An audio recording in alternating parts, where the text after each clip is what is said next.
लगता है। सर्दियों में देखो आप इतना नंगे पैर चलते हो और इतनी फूस की झोपड़ी में, बड़ा ऐसा मुझे कष्ट होता है। हम राजा हैं, मेरी बड़ी सेवा का मौका दो। संत ने कहा ठीक है कर लो सेवा, हमें क्या है, क्या करना चाहते हैं? बोलते बस हमारी कुछ इच्छा है, थोड़ी सेवा करूंगा। राजा ने सुंदर अपने जैसा महल बनवा दिया, बिल्कुल बराबर अपने जैसा महल उन संत के लिए, अपने जैसे प्रसाधन जुड़ा दिए। जैसे अगर आज की भाषा में कहे सोफा सेट, डाइनिंग टेबल सब डाल दिया होगा। अच्छे अच्छे भोजन का, चैन का, सुंदर पलंग, नौकर चाकर, उनको सुंदर सुंदर गहने भी पहना दिए कि महाराज ये आप ही मोती की माला पहन, आप ही पहन करो। सुंदर सुंदर कपड़े, आप चलो भगवा ही पहनते हो लेकिन बढ़िया रेशमी भगवा पहनो आप, बढ़िया बढ़िया सब कुछ।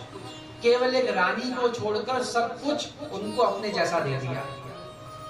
संत ने भी सब उपभोग कर लिया, और बढ़िया बढ़िया सोना चांदी पहनते, अपने कपड़े पहनते, सुंदर सुंदर अपना भोजन करते, खूब बढ़िया से 56 भोग राजभोग खाते, सवेरे दोपहर शाम सब पलंग पे सोने लगे, मखमल के बिस्तर पर। अब राजा और संत रोज जाते थे, ऐसी सत्संग करते थे, घूमने जाते थे। एक दिन राजा ने उन संत से कहा कि महाराज जी अब आप में और मेरे में कोई फर्क थोड़ी रह गया है। देखो जो आपके पास है वही मेरे पास है, आप में और मेरे में कोई फर्क नहीं है।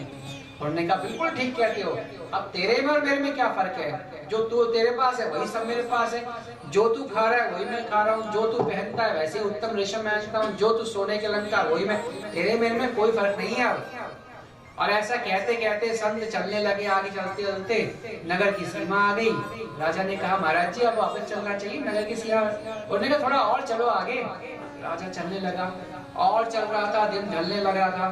राजा ने कहा महाराज जी हम बहुत दूर निकल आए हैं, अब तो जंगल आने वाला है, जंगल के प्रवेश कर रहे हैं। उन्होंने कहा बस चलते रहो।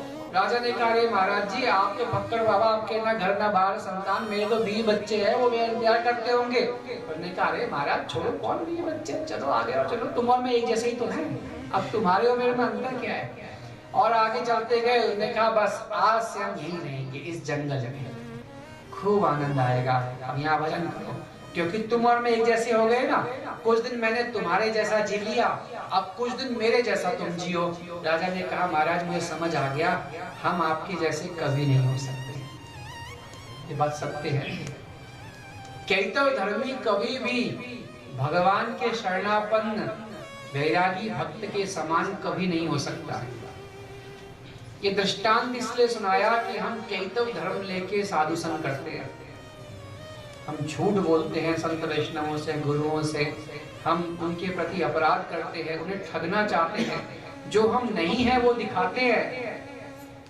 कम से कम उनके प्रति अपराध नहीं होना चाहिए, क्योंकि अगर भगवान तो पीछे मिलेंगे, हमने कहा ना अभी तो वैष्णव लोगों की कृपा ही मिल जाए, उसकी योग्य हम बन जाए, तो फिर हम भगवान की भक्ति